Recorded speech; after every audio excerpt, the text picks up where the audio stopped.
this adventure from Düsseldorf flying first to Stockholm. It is a brisk 10 degrees outside and our 90-minute flight is smooth and sailing. After landing, we got a 3-hour layover to enjoy the perks of the Amex interior lounge, because why not travel in style, right? At 8:30 in the evening, we touched down in Kiruna, where it is frosty, minus 20 degrees.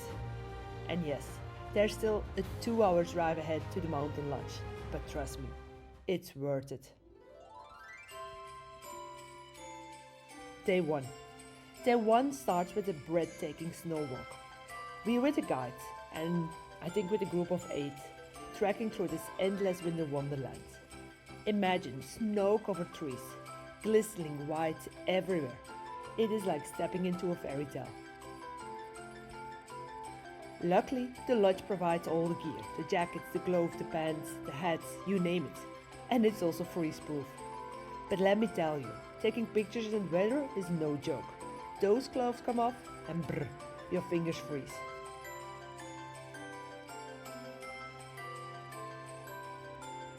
Here we are, walking on what looks like an endless white plain.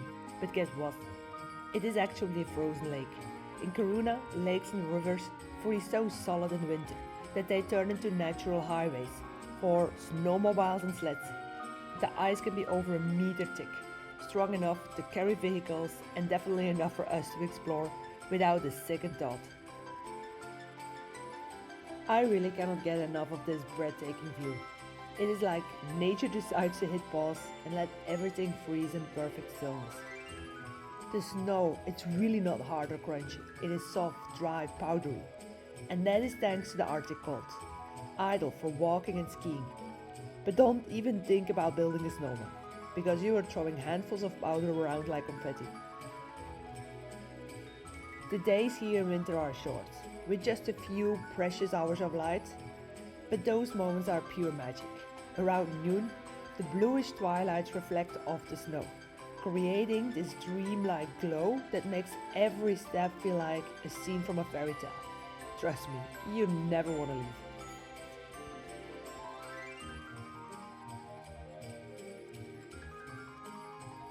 Trust me, I got my steps and my calories in for today.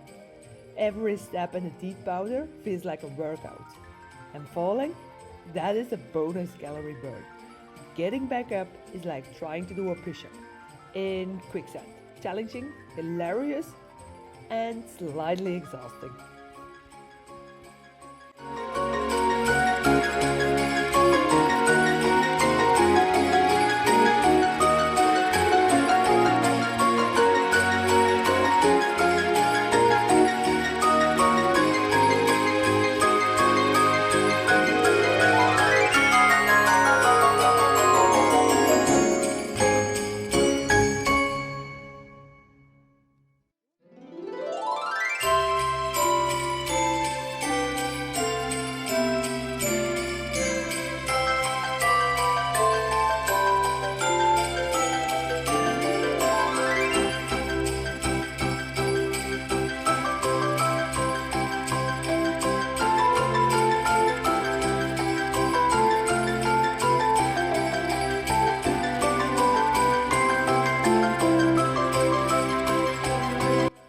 At 2-3 p.m. we're gearing up for cross-country skiing. And let me tell you, it's not as easy as it looks. I'm a huge ski fan. I can say I'm pretty good at it. But balancing on those narrow skis it really took me a while. But once you find your rhythm, it's again gliding through winter wonderland. Snow that is pristine, the air that is crisp. The only sounds are the swish of your skis and occasionally grunts as you adjust your footing. But again, trust me, serious workout too. And by late afternoon, darkness starts creeping in and we had to switch on our headlights. Day 2 is for the dog lovers, Husky sledding. These incredible dogs are trained like pros, running through the snow more or less every single day during winter. One of us starts as a passenger, the other as a rider. And let me tell you, the first few minutes feel wild. There's kind of this mix of excitement and no control panic, but it is amazing. And filming, yeah, my camera is probably shaking because it's that cold. You just want to capture everything, the speed, the dogs, the view. So here I will stop talking for a second and let you ride along with us. Just look at this magic.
You would think a lunch break is all about warming up, but we stop in the middle of nature. Kind of a cozy little spot. We identified ourselves and we light a fire. We make this kind of croque monsieur with some hot soup. For us, it is perfection. And if you're wondering about bathrooms, it is the true Arctic experience out here. The snow is your restroom, so pick your spot wisely. And then after lunch, we're back on the sleds for the second half of the ride. And it's again just pure magical. The bond between these dogs and the snowy landscape is something you cannot explain. It is raw, it is beautiful, it's unforgettable. And this is what winter dreams are made of.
Learning and experience something truly unique, the Sami culture. The Sami are the indigenous people of the Arctic, with a deep centuries-old connection to this rugged land and their reindeer herds. We learned that their traditional livelihoods revolve around reindeer herding, fishing and crafting beautiful clothing and tools from natural materials like leather and bone. Another cool fact, the Sami have their own language, with multiple dialects, and their colorful clothing often tells a story about the various regions of family. Plus, they have a deep spiritual bond with nature, believing every element of the landscape has a soul. And then comes a highlight, feeding the reindeer. It's both amazing and slightly terrifying because, wow, these antlers are enormous. The reindeer are surprisingly gentle, but definitely command respect.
And afterwards we head into a traditional Sami tent, called a lavie, to warm up by a crackling fire. It's cozy and we swap stories while sipping on hot drinks, learning more about their way of life.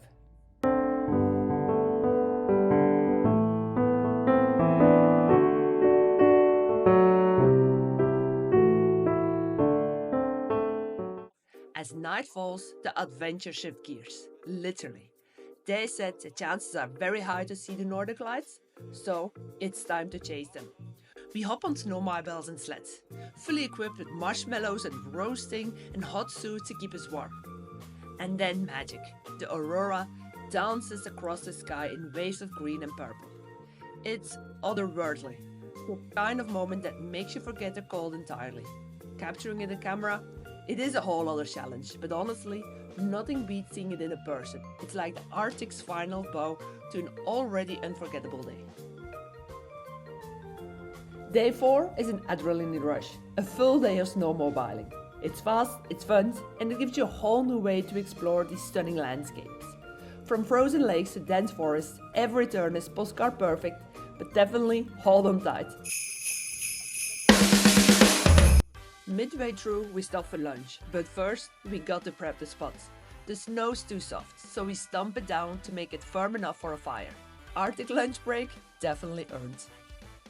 And once the fire's going, it's all about again warming up with our hot soup and our kind of a croque monsieur. Sitting here in this untouched snowy wilderness, everything just tastes perfect. Day 5 wraps up our Arctic adventure with another round of cross-country skiing and a final snow walk. First, we gear up with skis and set out, gliding along a mix of marked trails and off-path loops.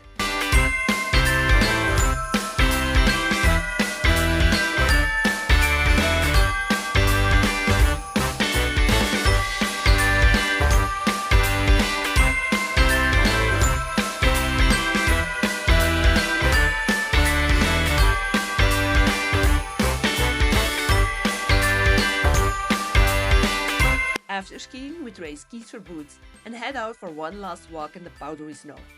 It's again that magical mix of effort and awe as we sink into the fresh snow. Every step surrounded by pristine white roads. And then along the way we find a tent hidden in the wilderness, a perfect spot to stop and make a fire ourselves.